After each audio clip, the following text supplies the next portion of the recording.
Our scripture reading today is from Romans chapter 10, verses 11 through 21. The scripture says, "No one who believes in him will be put to shame, for there is no distinction between Jew and Greek. The same Lord is Lord of all and is generous to all who call on him.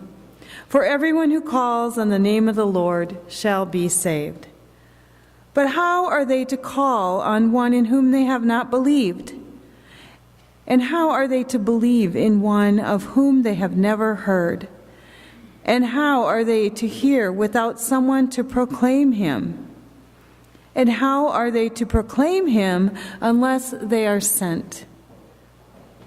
As it is written, how beautiful are the feet of those who bring good news. But not all have obeyed the good news. For Isaiah says, Lord, who has believed our message? So faith comes from what is heard, and what is heard comes through the word of Christ. But I ask, have they not heard? Indeed they have, for their voice has gone out to all the earth, and their words to the end of the world. Again I ask, did Israel not understand? First Moses says, I will make you jealous of those who are not a nation. With a foolish nation I will make you angry. Then Isaiah is so bold as to say, I have been found by those who did not seek me. I have shown myself to those who did not ask for me. But of Israel he says, all day long I have held out my hands to a disobedient and contrary people. Here ends the reading. Your voices are so beautiful, and your presentation is wonderful. Yeah, it is lovely. But moreover, how lovely are the messengers. How beautiful are the feet of them that preach the gospel. And how wonderful are the works of God in spreading the good news to the end of the world. Pastor Doc asked me, tell more about myself. If I say something more, we'll be just adding to the words uttered by the worship leader. Actually, I was born to an evangelist who worked with OMF, Overseas Missionary Fellowship in China, because Lisu are populated mostly in China, and second largely in Burma, and third in Thailand, and fourth in India, widespread. Now some in America also.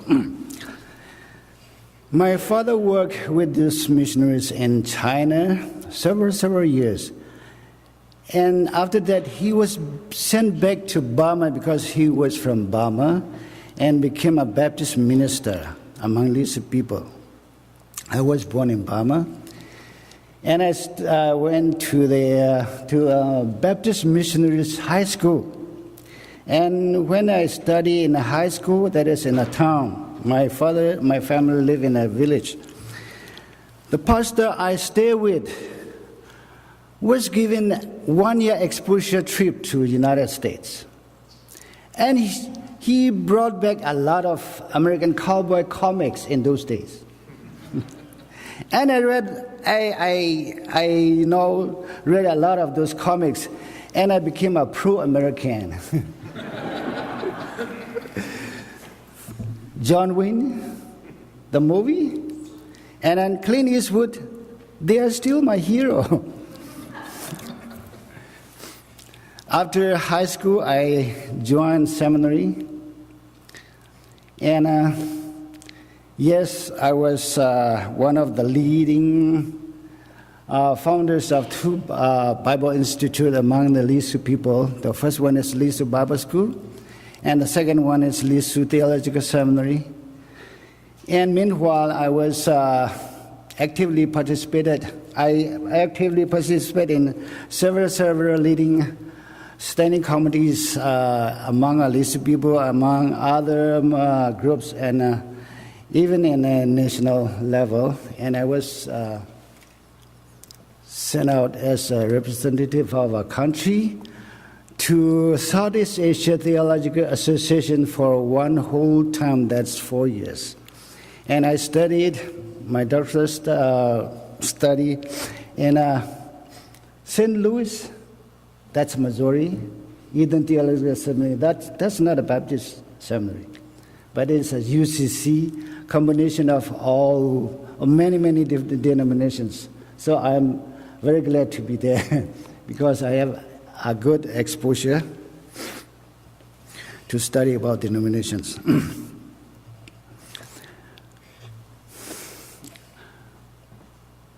When you watch the nature, you go up to the mountain, to the hill, sit down under the tree, you see some seeds have paddles like helicopter.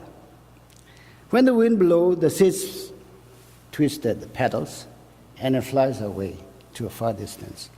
Some seeds have no petals, but they have very fine furs that the wind can blow them away, spreading to every place.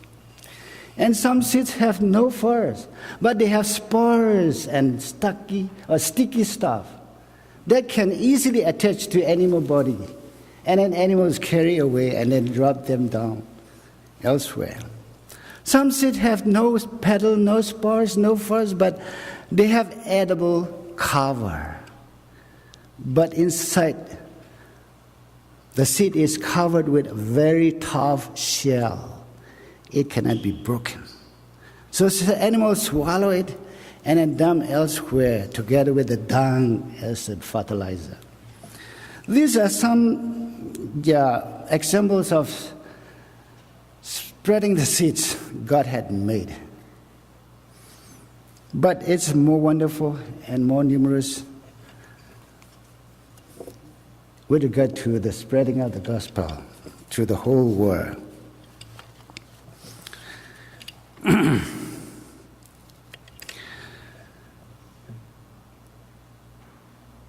I'm going to share out of million stories and incidents, only 3 incidents that are directly attached to my life, to my people, to the life of my people and my country. First one is Adoniram Judson and Adoniram and Ann Judson. They were from, I know everybody knows, you Baptists. They were from Massachusetts. They sailed out from New York to Calcutta on February 19, 1812. And they arrived Calcutta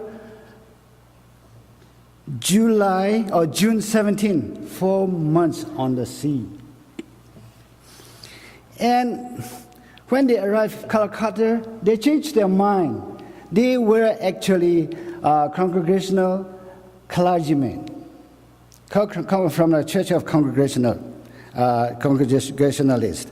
They changed their mind and they took again a baptism by immersion and become Baptists.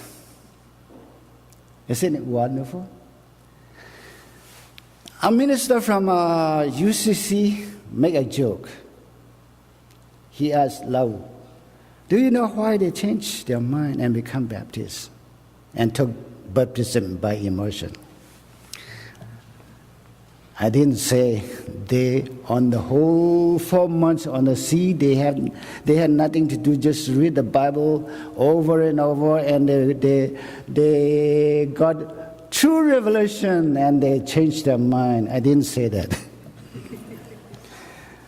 But he said, I just said that, I simply don't know. And he said, the whole time they were on the sea, all what they saw was water around them, water everywhere. When they look at the sky, it looks like water. Everywhere water, that's why they think immersion must be the true baptism. I just laughed. I didn't say anything. I know he's making a joke. Anyway, now they are in Calcutta in India to be a missionary there. But the East India Company occupying the whole land with regard to mission work, refused them to work there as American missionaries.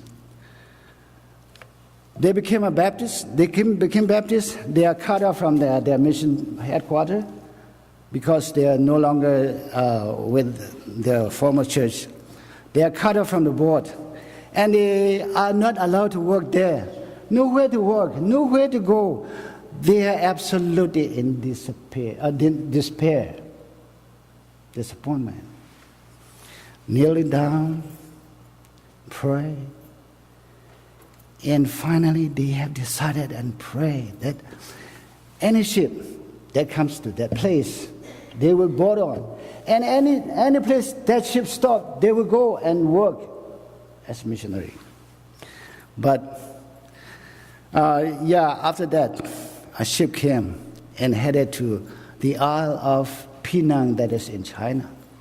But the ship made a stop at Rangoon, a small town in Burma.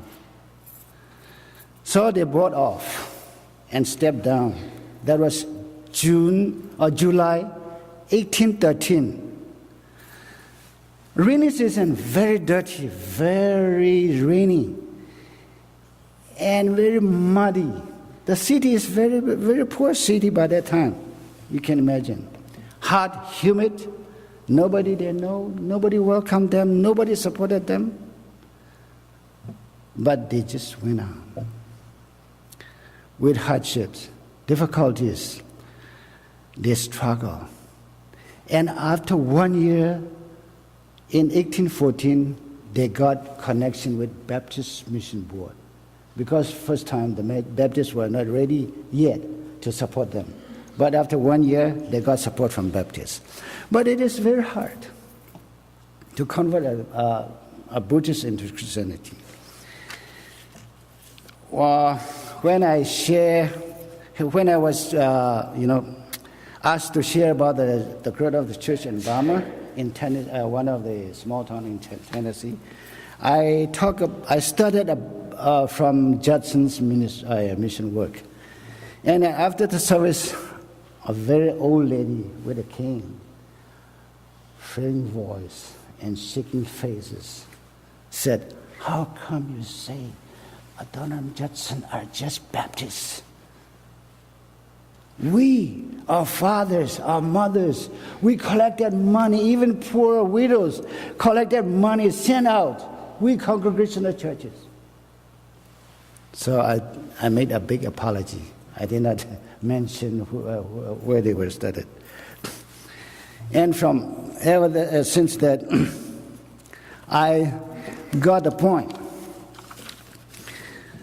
1 Corinthians 3:6, Paul said, "I planted the seed. Apollos watered it, and it is God who make it grow." Congregational churches planted the seed, but the Baptists watered it, and it is God who make the church grow in Burma. Actually, by that time, these two different denominations would not be willing to cooperate like that way. But God made it in a way that it happened like this. It's wonderful. But mission work in Burma, it's very hard. It is written, it is easier to abstract one tooth from a lion's mouth than to convert a Buddhist into Christianity. Very hard. Within 7 years of day and night labor, there were only one convert. 7 years, only one convert. Very hard. A lot of difficulties, hardships. You can imagine in that country, poor country, sickness, afflictions, and torture. Judson was imprisoned in a deadly prison, well-known prison. A lot of people died in that prison. And Judson was buried in the soil of Burma. And Judson himself was buried in the sea. So I remember this word, the word of Jesus Christ. The Son of Man has nowhere to lay his head, right? And the missionary to Burma has nowhere to bury his body. no cemetery, no tomb to pay refuge, homage. This is the beauty of the messengers. This is the beauty of the feet of them that preach the gospel of peace. This beauty of preachers is not like the beauty of the feet of the mother girl, stretching long, sexy leg. It's not that way. The beauty of the preachers, the beauty of the feet of them that preach the gospel of peace lies upon their sacrifice, upon the hardship and the suffering they made. But the wonder lies upon the outcome of the result. Now we have in Burma more than 7% of population, total population, say 60 million population is Christians. And Baptists are majority. Even Catholics are second to Baptists. So the result is wonderful. Another incident.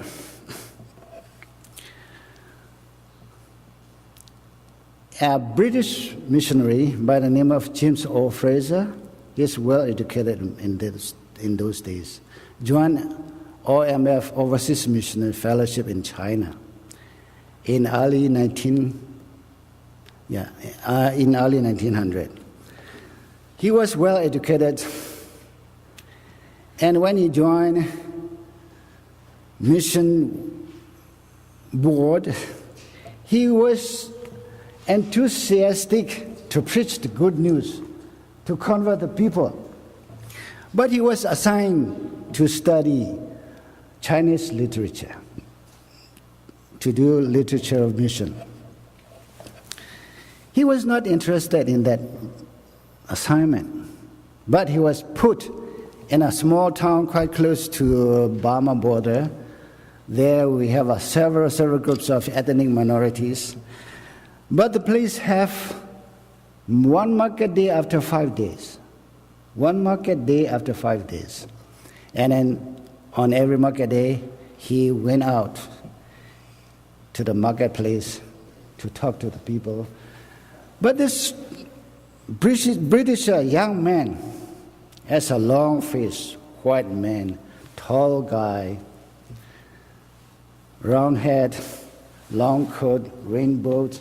When he stepped into the marketplace, people get away from him because they think that this is a ghost. But a group of people called Li Su, they get closer to him. It is written. They get closer to him and see his face by face to face and talk in their own language. And when they don't understand, they use international language. And finally, they were acquainted to each other. And then he set up a small room in a marketplace. Every marketplace, he talked to these people. And then he gave medicine to the sick people. And they were acquainted. And then he was invited, saying that, come to our village. We came from 6 days' journey. Come to our village. We will slaughter our pig and then feed you well. See, such a lovely people. And then he went to this village and converted several villages into Christianity. But the mission host, from mission headquarters from Shanghai, refused him to work for the Li Su. They said, instead of going to Li Su, why don't you go to Saboshan? That's a larger group. The mission board think that Li Su are too small in number to launch a mission work. But he insisted on going there. After 6 years, mission board decided to launch a Li Su mission.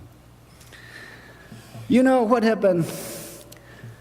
Long before Fraser were there, having connected with the Li Su, there was an animist priest who prophesied that there will come a white Li Su king bringing back your lost Lisu book. See that prophecy. There will come a white Lisu king, bringing back a lost Lisu book. So these people are longing for that.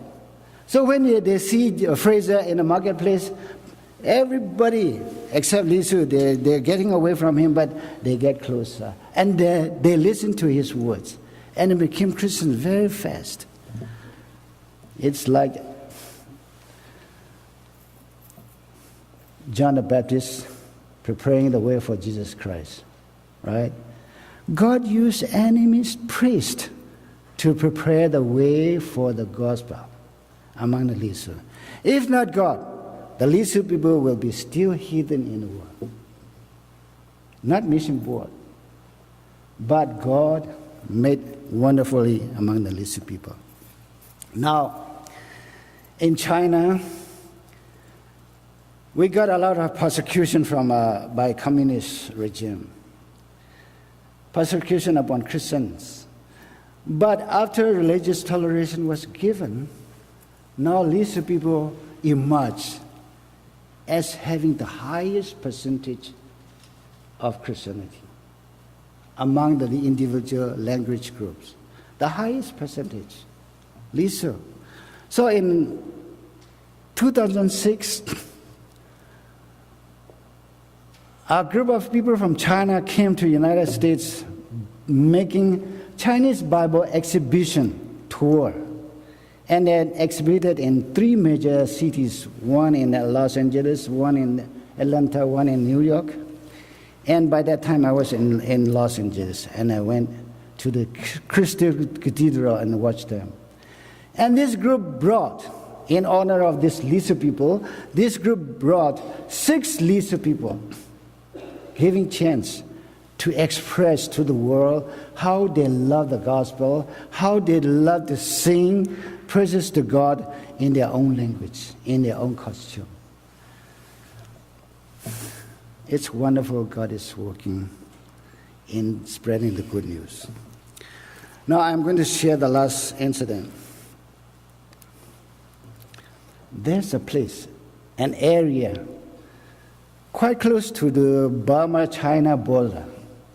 But Baptist missionaries on the side of Burma, they could not get to that place.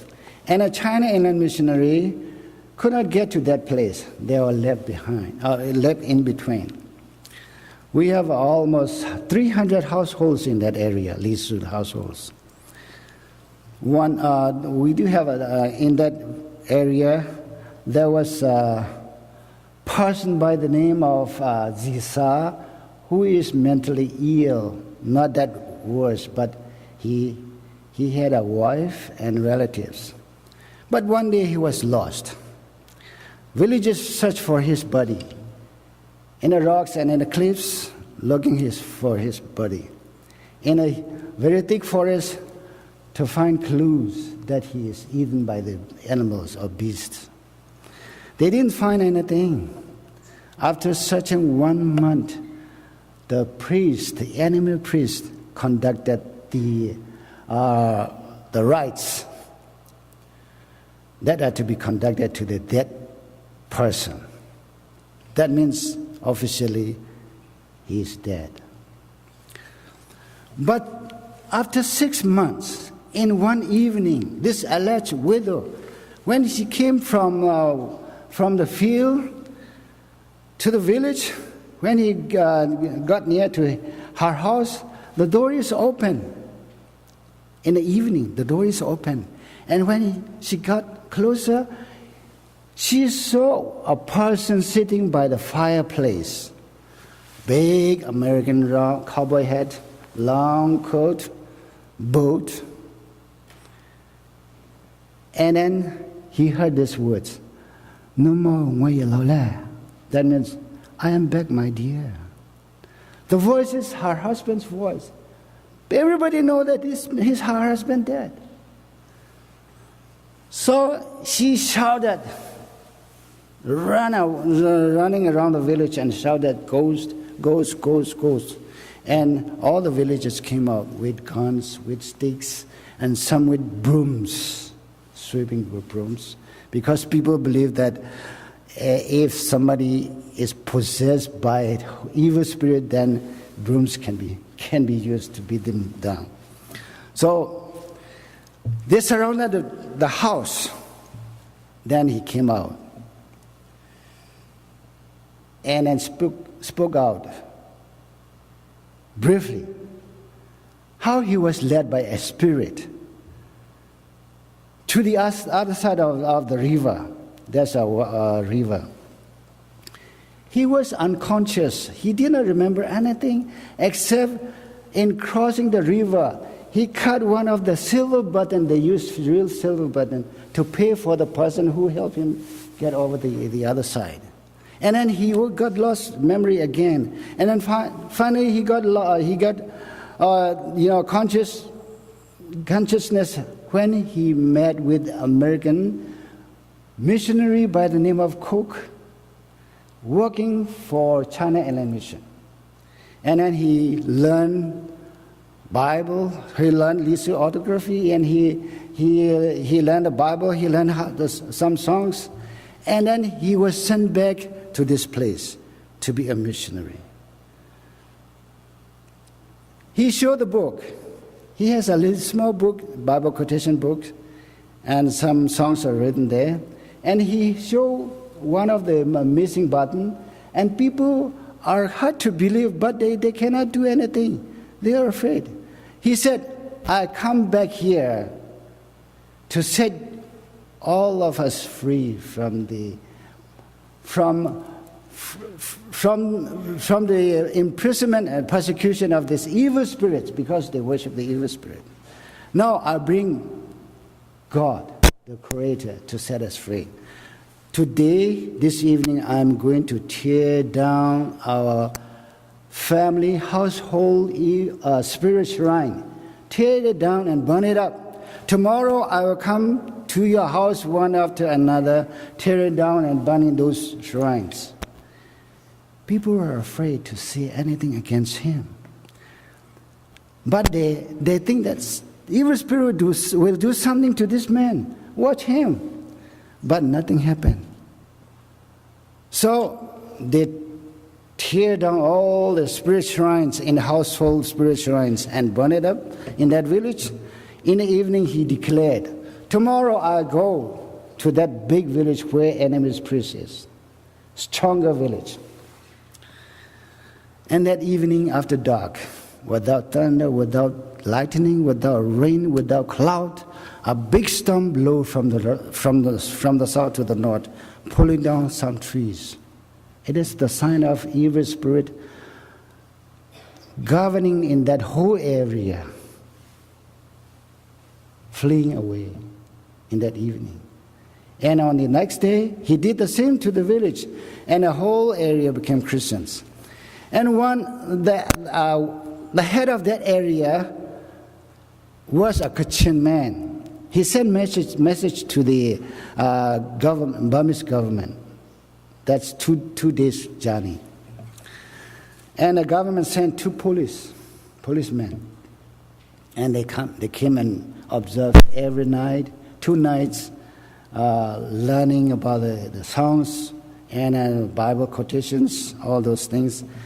After watching 2 nights, they cut just 2 letters from the book to show the government.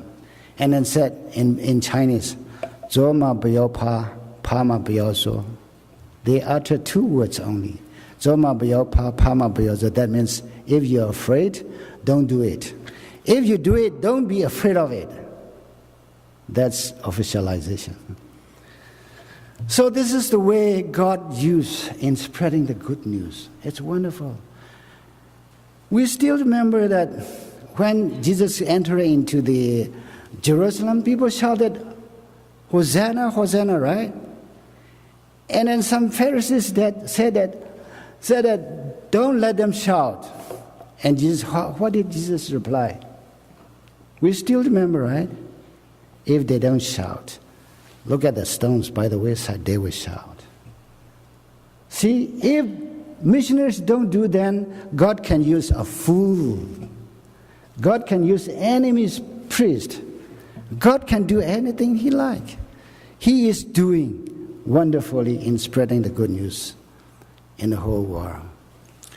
Now, I hear some people complaining about the government of this country, bringing in too much people from different faiths from all over the place, the world, making this country, creating a melting pot. Have you ever heard that?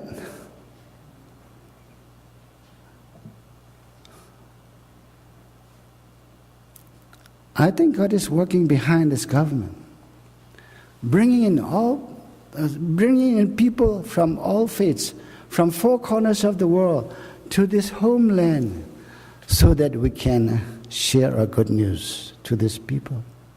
And they themselves, in turn, will share the good news to their own people living in their own land. That's the way to spread the seed of the gospel.